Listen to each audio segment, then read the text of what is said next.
اللہم صلی علی سیدنا و مولانا محمد معدن الجود والکرم وآلہ وصحبہ وبارک وسلم۔ تمام تعریفیں، حمد اور ثنا اللہ تعالیٰ جل جلالہ کے لیے۔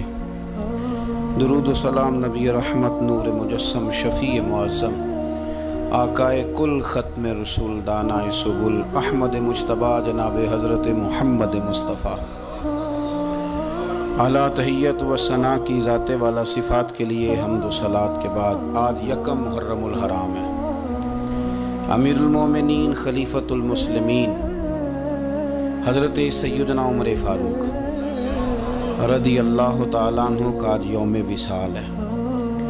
حضرت عمر فاروق رضی اللہ تعالیٰ عنہ پر انشاءاللہ بات ہوگی اور ہم کرتے رہتے ہیں، لیکن ایک بات آج شروع میں آپ کی خدمت میں عرض کرنی ہے، اس کو آپ بڑے اچھے طریقے سے سمجھ لیں۔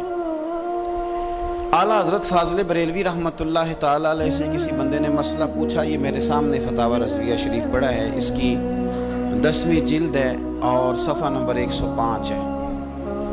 کسی نے مسئلہ پوچھا کہ سادات کرام کو زکوٰۃ کے پیسوں سے رقم دی جا سکتی ہے؟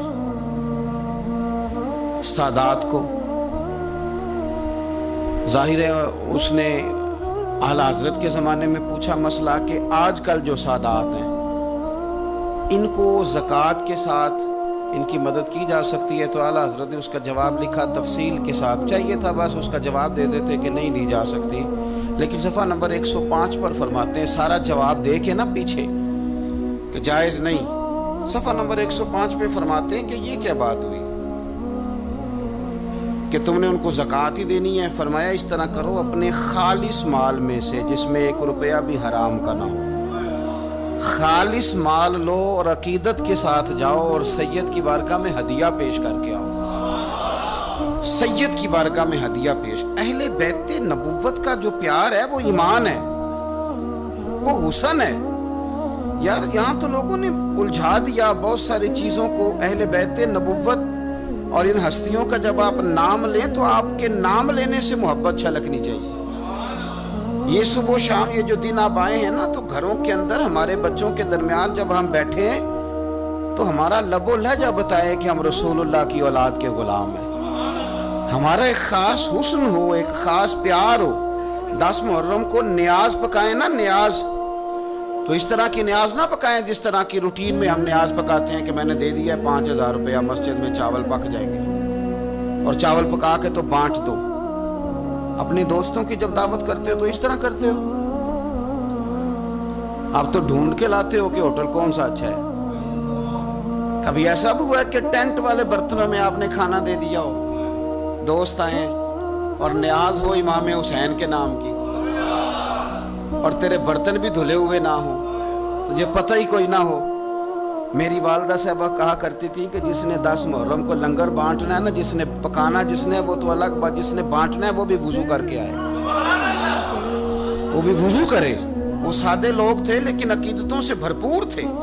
یہ بحثوں میں نہ الجھیں کہ وہ فلانا کیا کہہ رہا ہے، فلانا کدھر جا رہا ہے، وہ فلانے جو کہ ادھر جا رہے ہیں۔ ہم کسی کی ضد میں کیا اہل بیت سے پیار کریں گے یا کسی کے کہنے پر پیار کریں گے؟ اہل بیت ہمارا ایمان ہے، ہماری اولادیں اور ہماری اولادوں پر جتنا کرم اللہ کرتا ہے، اور اللہ نے ہمیں جو کچھ دیا ہے یہ مصطفیٰ کی اولاد کا صدقہ ہی تو دیا ہے۔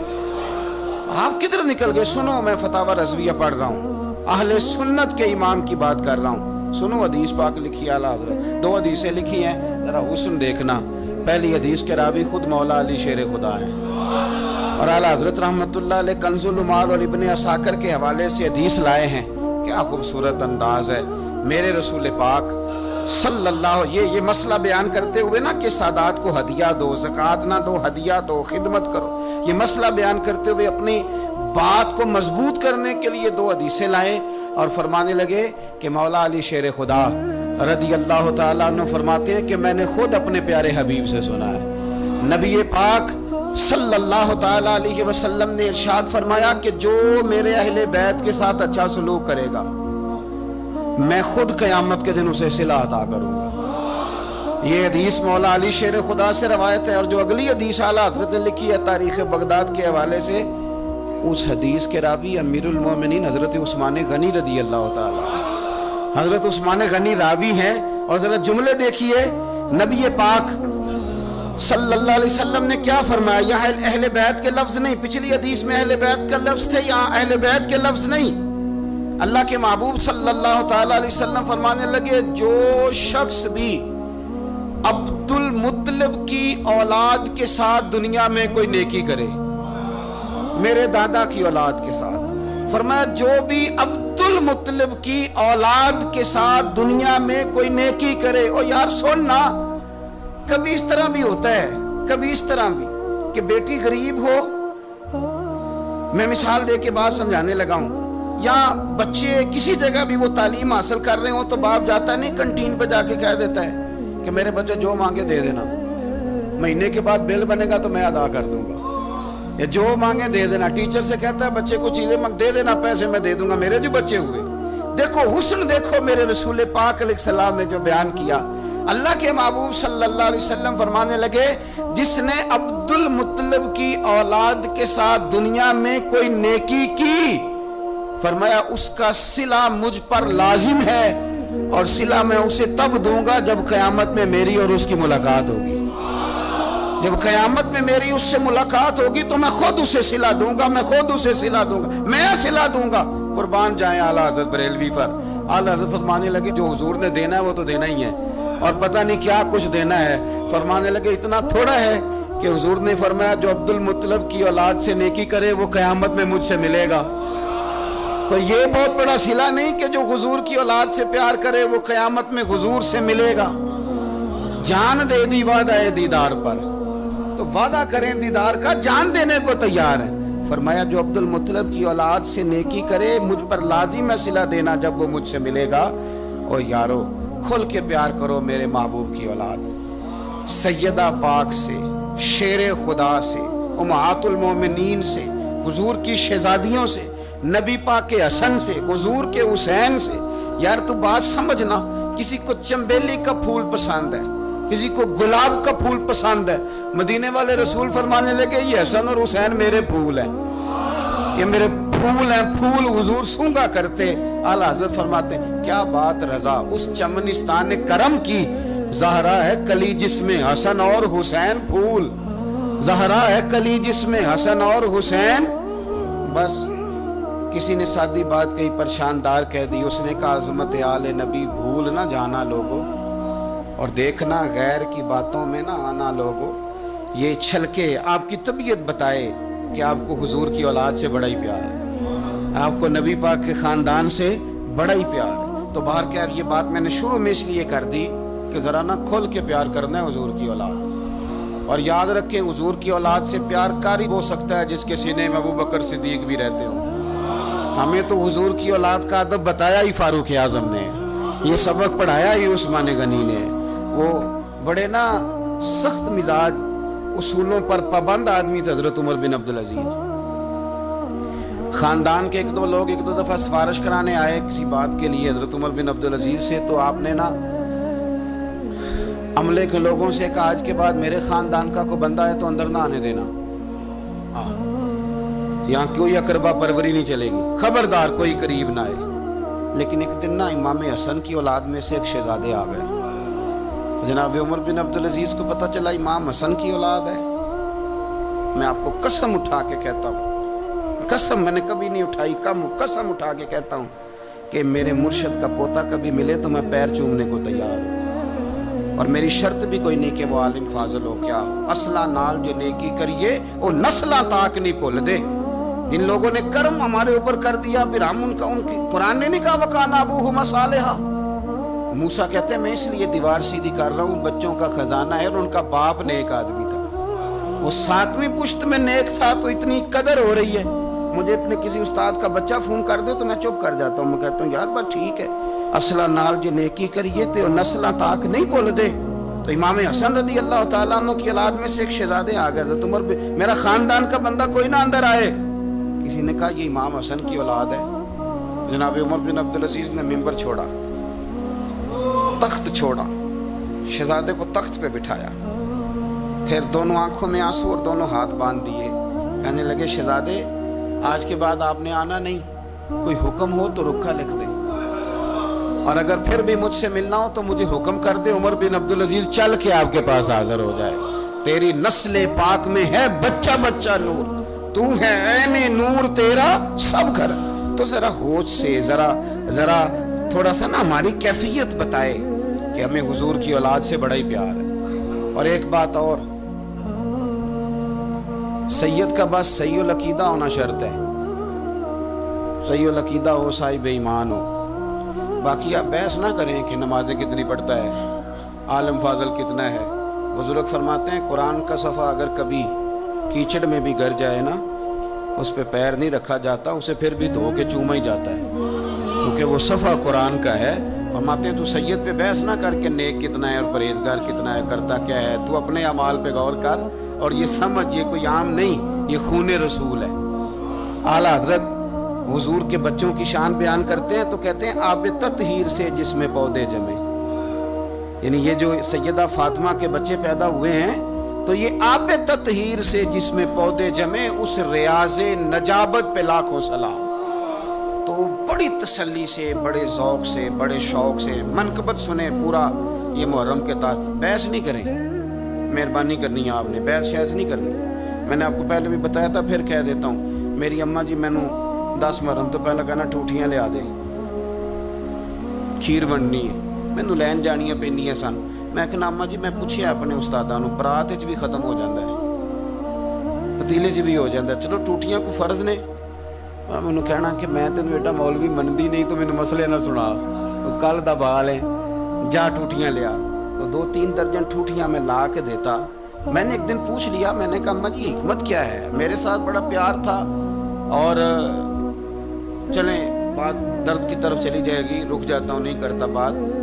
تو میں نے ایک دن پوچھ لیا، میں نے کہا اماں جی مطلب ٹوٹیوں کی حکمت کیا ہے؟ تو کہنے لگے پتر، حضور کی اولاد کے نام پہ کسی کو کچھ شے دینی اور اسے کہنا برتن واپس کر کے جا، حسن حسین کے نام پہ جو دے دیا سو دے دیا، ختم ہو گئی بات۔ اب برتن واپس مانگنا، بس حضور کی اولاد کا صدقہ ہے جو کچھ بھی ہے۔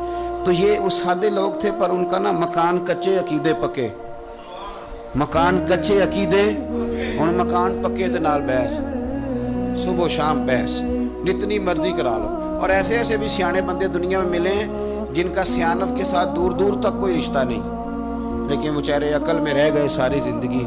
اس لیے اقبال کہا کرتے تھے کہ پختہ ہوتی ہے اگر مصلحت اندیش ہو عقل، اور عشق ہو مصلحت اندیش تو ہے خام، ابھی کچا ہے۔ پختہ ہوتی ہے اگر مصلحت اندیش ہو عقل، عقل پختہ ہوتی ہے اگر حکمت کے ساتھ چلے، اور عشق اگر حکمت دیکھ کے چلے تو بھی کچا ہے۔ اور آگے اس کی وجہ بھی اقبال بیان کرتے ہیں اگلے شعر میں، پختہ ہوتی ہے اگر مصلحت اندیش ہو عقل، اور عشق ہو مصلحت اندیش تو ہے خام، ابھی بے خطر کود پڑا آتش نمرود میں عشق، عقل تھی محو تماشائے لبے بام، ابھی عقل تو ابھی سوچ رہی تھی کہ جانا چاہیے کہ نہیں جانا چاہیے، تو عشق نے چھلانگ لگا بھی دی تھی۔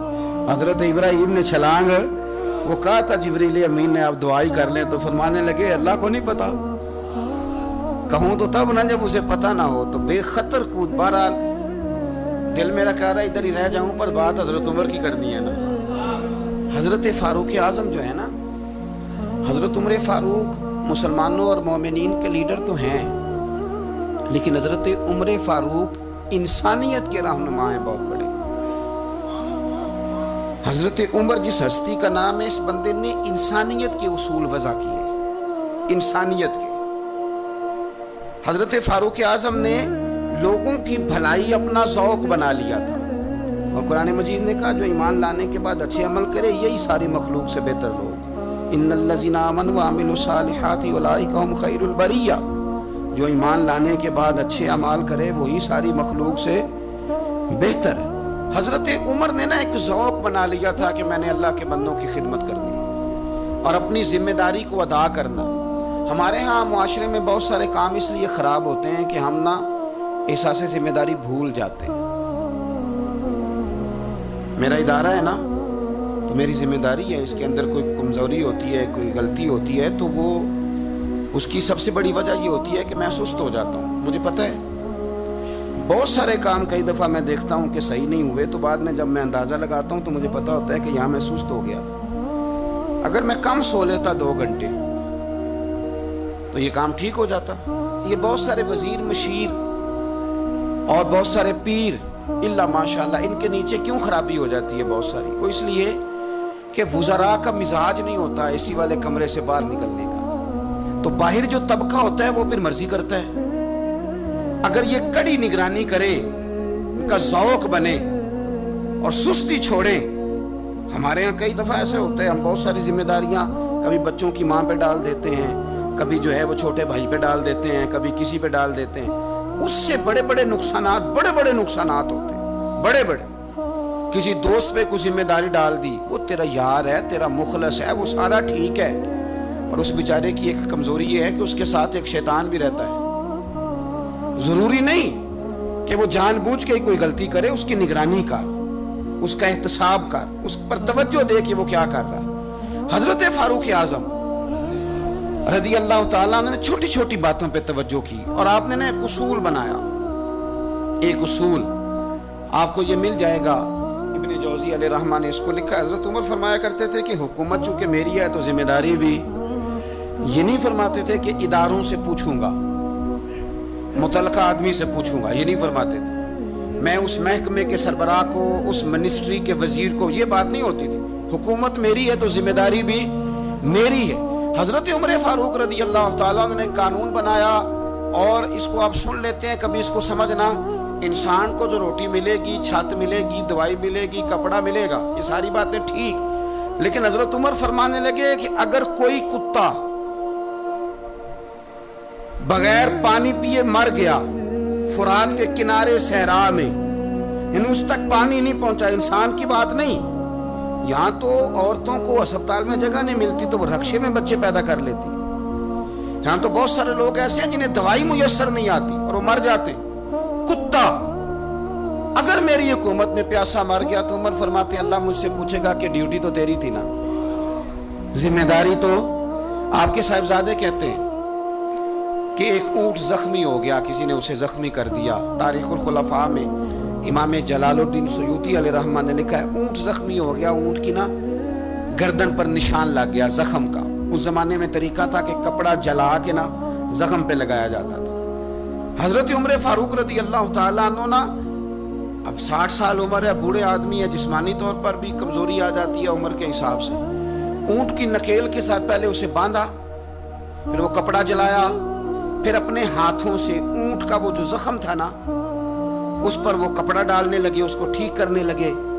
تو صاحبزادے آگے بڑھے، وہ کہنے لگے ابا جی یہ اونٹ ہے اور آپ اس کے زخم کو چھیڑ رہے ہیں، وہ آپ کو تکلیف بھی پہنچا سکتا ہے، تو یہ آپ 2-3 غلاموں کے ذمہ لگا دیں، وہ اس کے زخم پر دوائی مرہم پٹی کر دیں گے، یہ آپ کو کاٹ ہی نہ لے. تو کہتے ہیں حضرت عمر فاروق نے میری بات کو جھٹکا، فرمانے لگے پیچھے ہٹ جا، حکومت میری ہے کہ غلاموں کی ہے؟ ذمہ داری میری ہے کہ غلاموں کی ہے؟ فرمایا پتر میں تو ڈر رہا ہوں کہ کہیں یہ اونٹ ہی قیامت میں میری شکایت نہ کر دے، یہ میری شکایت نہ کر دے کہ اللہ میں بیمار ہو گیا، زخم لگ گیا، حکومت عمر کی تھی اور کسی نے مجھے پوچھا ہی نہیں. میرے دوستو احساس ذمہ داری اب یقین کریں نکل گئی. ہم لاؤبالی لوگ ہیں، لاؤبالی.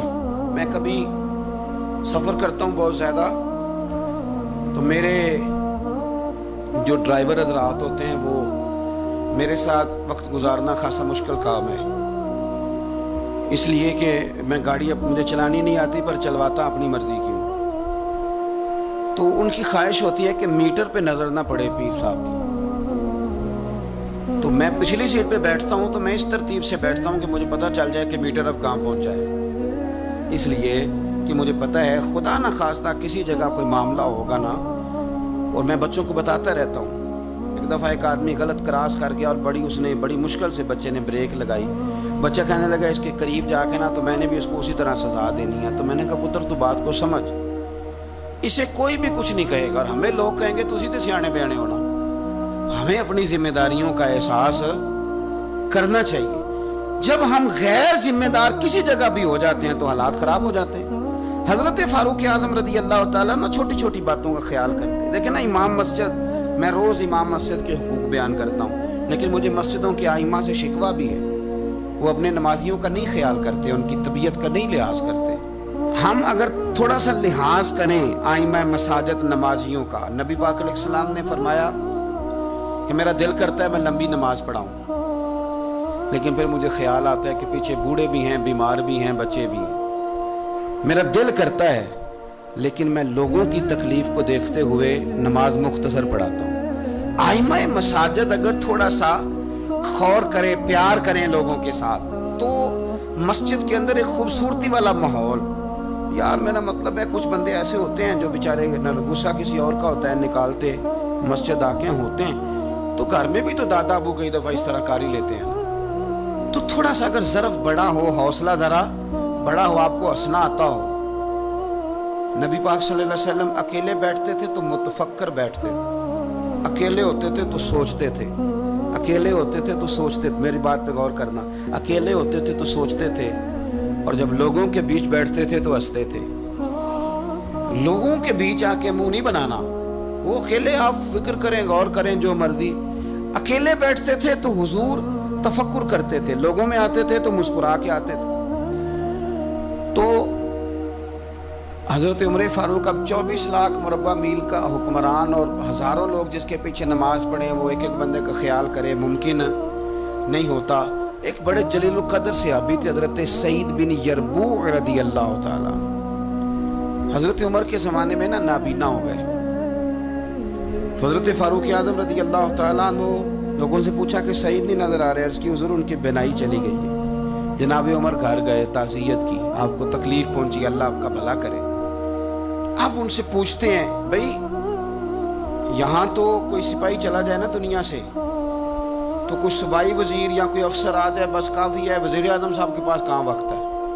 وہ کہتے ہیں 2 منسٹر بھیج دیے تھے، بات ختم ہو گئی۔ حضرت عمر خود گئے، صحابی کی آنکھیں چلی گئی تھی، اور جا کر کے اسے کہنے لگے کہ اب آپ مسجد کیسے آئے جائیں گے؟ انہوں نے کہا حضور یہ تو میرے لیے بڑی تکلیف والا معاملہ ہے، نابینا ہو گیا ہوں، تنہا تو جا نہیں سکتا، قربان جاؤں سیدنا فاروق اعظم۔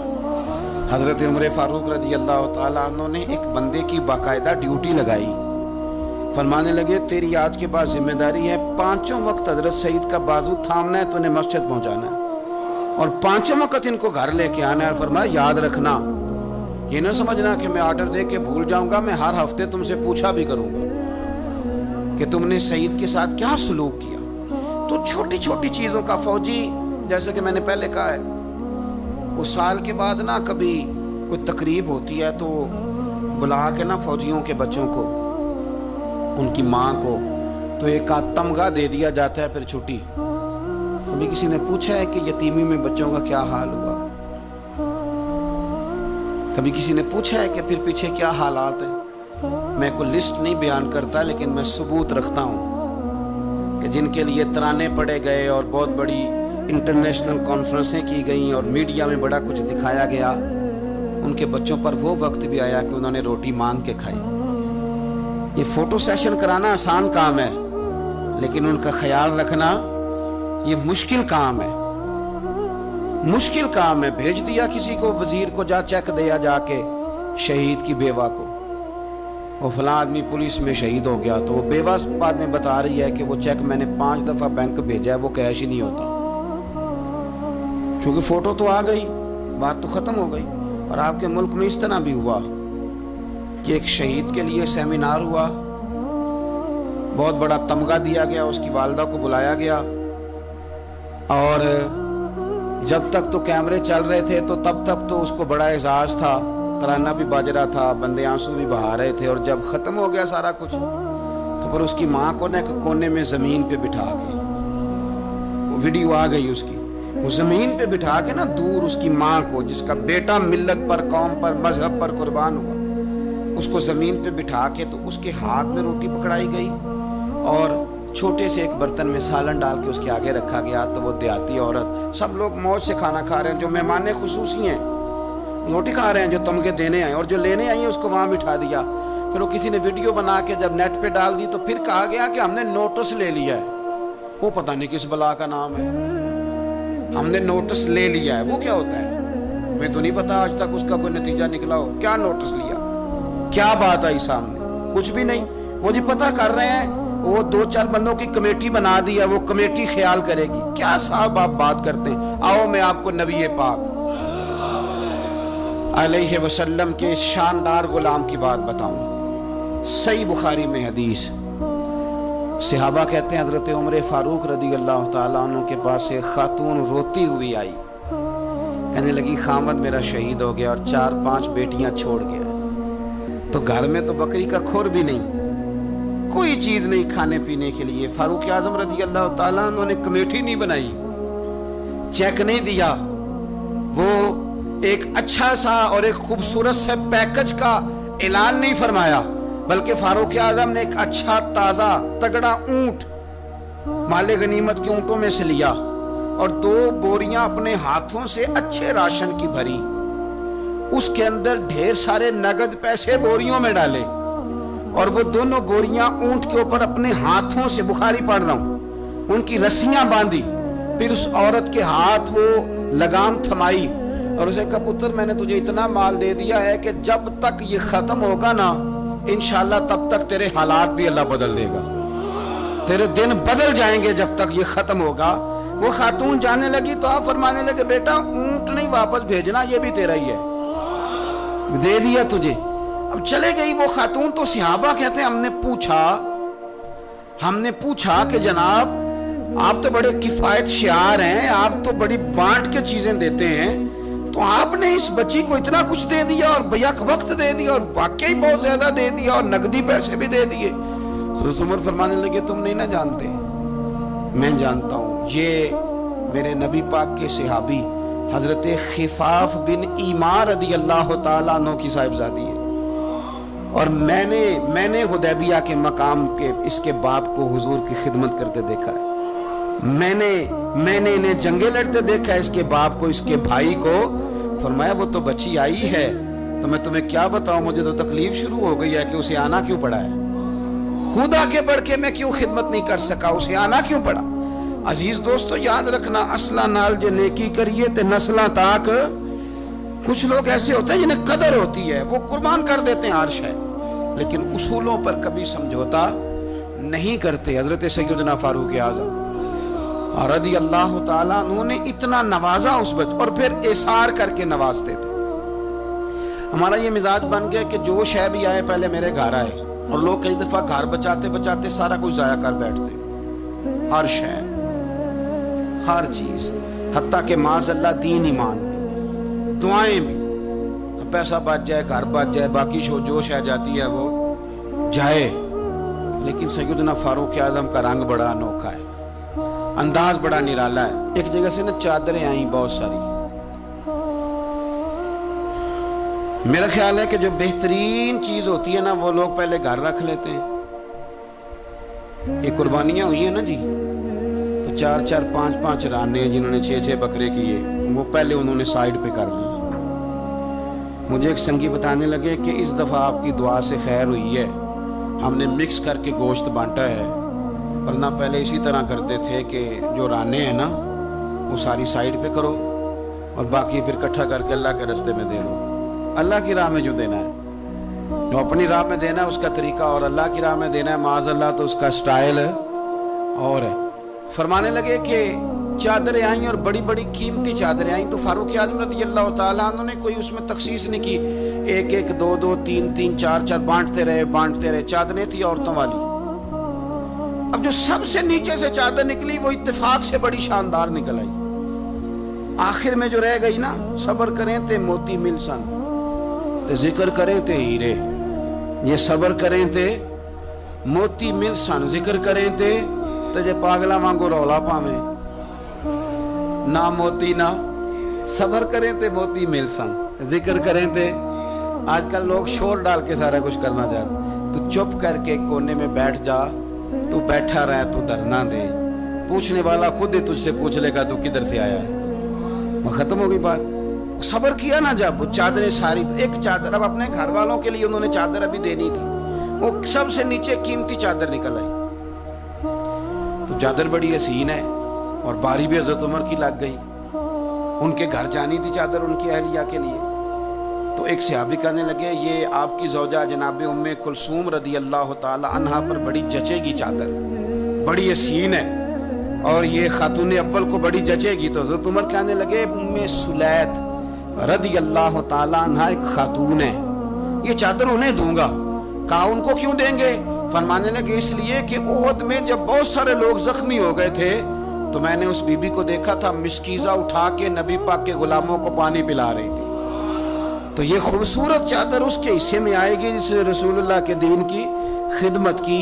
وہ حضرت عمر نے بتایا جو حضور کے دین کی خدمت کرتے رہے ہم ان کی خدمت کرتے رہے۔ فوجیوں کو بھیجتے تھے نا جب آپ جہاد پر، تو پیچھے سے فوجیوں کے گھروں میں جاتے تھے صبح خود۔ میں پہلے کہہ چکا ہوں کہ یہ نہیں کہتے تھے کہ محکمے والوں کی ڈیوٹی لگا دی ہے، خود جاتے تھے اور فوجیوں کے گھر والوں سے پوچھتے تھے کوئی سبزی تو نہیں منگانی، یعنی حضرت عمر کوئی سودا تو نہیں منگانا؟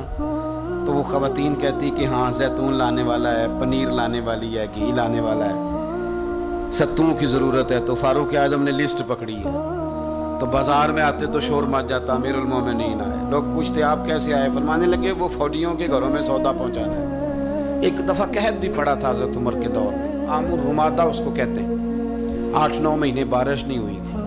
حضرت عمر فاروق نہ شروع سے زیتون استعمال نہیں کرتے تھے، کچھ بندے کچھ چیزیں نہیں نہ کھا سکتے، ان کا مزاج نہیں ہوتا۔ میرا بھائی ہے گوشت نہیں کھاتا، میرا ایک بیٹا ہے سوائے گوشت کے کوئی شے نہیں کھاتا۔ اب یہ فرق ہے، کوئی کچھ کھاتا ہے اور کوئی کچھ کھاتا ہے، اب اس کا کیا کیا جائے؟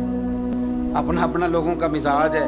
ہمارے سامنے بہت سارے بندے بہت ساری چیزیں، اللہ کے فضل سے ناپسند کوئی شے نہیں، لیکن کچھ چیزیں انسان کی طبیعت پر سوٹ نہیں کرتی، اس سے وہ نہیں کھائی جاتی۔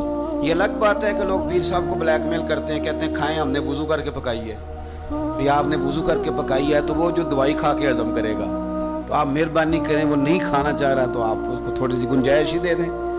تو حضرت عمر فاروق زیتون استعمال نہیں کرتے تھے، ان کی طبیعت کو تکلیف دیتی تھی۔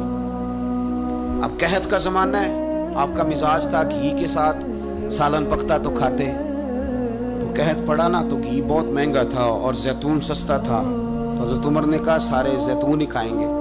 گھر آ کے اپنی بیوی سے کہا کہ آج کے بعد ہنڈیا زیتون میں پکے گی، حالانکہ اس زمانے میں زیتون بہت سستا ہے۔ تو اہلیہ کہنے لگی بچے تو کھا لیں گے تو آپ کا کیا بنے گا؟ فرمایا میرا بھی کچھ نہیں بنے گا، میں بھی کھاؤں گا۔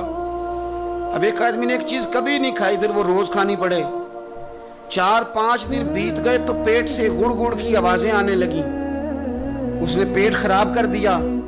تو حضرت عمر امیر المومنین اپنے پیٹ سے باتیں کر رہے ہیں، فرمانے لگے جتنا مرضی شور کر، اپنے پیٹ سے کہتے ہیں شور جتنا مرضی کر، گھی تجھے اسی دن ملے گا جس دن میرے نبی کی ساری امت گھی کھانے لگ جائے گی۔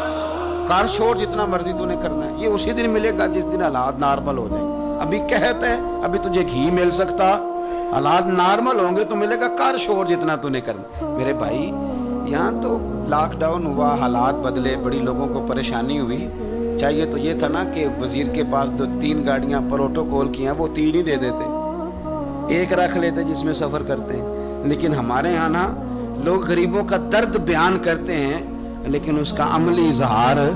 قحط کے دنوں میں آپ کا بیٹا تربوز کھا رہا تھا تو سیدنا فاروق اعظم نے پکڑ کے اس کے گردن پر ایک چپت مار دی، فرمانے لگے تو کتنا عجیب آدمی ہے کہ لوگ قحط میں پڑے ہوئے اور تو تربوز کھا رہا، خبردار جب تک سب لوگوں کو چیزیں نہیں مل جاتی اتنی دیر تک تمہیں یہ کھانے کی اجازت نہیں ہے۔ پھر حضرت عمر رضی اللہ تعالیٰ عنہ کے زمانے میں اس قحط کے دور میں بارش نہیں ہوتی، حضرت بلال بن حارث المزنی، یہ صحابی ہیں، مصنف ابن ابی شیبہ میں موجود ہے، یہ ختم کیسے ہوئی قحط؟ ختم کیسے؟ وہ گئے جا کے نا حضور کے روضے پہ حاضر ہوئے، حضور بارش نہیں ہو رہی، مہربانی کریں۔ کہتے میں وہیں سو گیا، مجھے حضور خواب میں ملے اور فرمایا عمر کو میرا سلام کہنا اور اسے کہنا تو فکر نہ کر، رب بارش عطا کرے گا۔ تو بارش ہوئی حضور کے روضہ نور پہ جانے کی برکت سے۔ اللہ کرے امت کے لیے روضے کے دروازے ہمیشہ کھلے رہے، کبھی بند نہ ہو، وہاں سے تو کرم ملتا ہے۔ تو جو آج حضرت عمر کے بارے میں ساری گفتگو ہے، ایک پہلو میں آپ کے سامنے رکھنا چاہتا ہوں کہ احساس ذمہ داری، لوگوں کے ساتھ ان کا رویہ۔ ایک قحط کے زمانے میں ہی دور سے کچھ لوگ آ گئے کہ چلو باہر قحط ہے تو مدینے چلتے ہیں، انہوں نے آ کے باہر ڈیرا لگا لیا. حضرت عمر کو پتہ چلا کچھ مسافر بھی آ گئے, تو آپ نے کھانے پینے کا سامان اٹھایا, پشت پہ رکھا, کندھے پہ تو جا رہے ہیں. جناب ابو ہریرہ فرماتے ہیں عمر بھی تھے, ان کے خادم بھی تھے. میں نے پوچھ لیا کہاں جا رہے ہو, تو کہنے لگے پیچھے مڑ کے ابو ہریرہ ہے. میں نے کہا جی. کہنے لگے ادھر آ یار, میں تھک گیا ہوں, تھوڑا سا سامان تو بھی اٹھا, چل میرے ساتھ. کہتے میں نے تو پوچھ لیا تھا, میں بھی قابو آ گیا. وہ سامان اٹھایا, جہاں قافلہ ٹھہرا تھا وہاں گئے, اور جا کر کے نا حضرت عمر نے مجھے کہا لاؤ لکڑیاں. کہتے ہم لکڑیاں اکٹھی کر کے لائے, تو عمر نے خود آگ جلائی. پھر فاروق اعظم نے خود کھانا پکایا, اور فرمایا جب وہ مہمان روٹی کھا رہے تھے تو عمر رو رہے تھے. ہم نے کہا حضور روتے کیوں ہیں؟ فرمانے لگے جب رب کے بھوکے بندے روٹی کھا لیتے ہیں تو اللہ راضی بڑا ہوتا ہے. تو سوچتا ہوں مجھ چھوٹے آدمی کو رب کریم نے کتنا اعزاز دیا ہے کہ میری وجہ سے آج ان بھوکوں نے کھانا کھایا. تو میرے عزیزو, جناب فاروق اعظم نے ہمیں یہ درس دیا کہ احساس ذمہ داری زندگی میں پیدا کریں. ہم نے بہت سارے کام اس لیے خراب کیے کہ ہم سست ہو گئے, ہم نے وہ ذمہ داری کسی اور کی لگا دی. ہم نے ساری زندگی پروٹوکول تلاش کیا, عزت تلاش کی. ہم نے لوگوں کو شیشے میں اتارنے کا طریقہ سیکھا. اس نے بے سکونی بھی پیدا کی معاشرے کے اندر, ہمیں بھی تکلیف میں رکھا, دوسروں کو بھی تکلیف میں رکھا. اگر مخدوم بنو گے, خدمت کرانے کا مزاج بناؤ گے, تو ساری زندگی تکلیف میں رہو گے. اور اگر خادم بن جاؤ گے تو پھر تو ذہن بن جائے گا کہ میں نے کھلاتے ہی رہنا ہے. حضرت عمر فاروق نے بتایا لوگوں کو کہ قوم کا سربراہ قوم کا خادم ہوتا ہے. انہوں نے خدمت کر کے لوگوں کو بتایا کہ اس طرح کر کے اگر اپنی زندگی کو ترتیب دو گے نا, پھر تمہارے لیے جینا آسان ہو جائے گا. اور کسی بڑے آدمی کا طریقہ بھی یہی ہوتا ہے کہ وہ اس طرح کے طریقے اپنائے کہ ذوق بڑھے.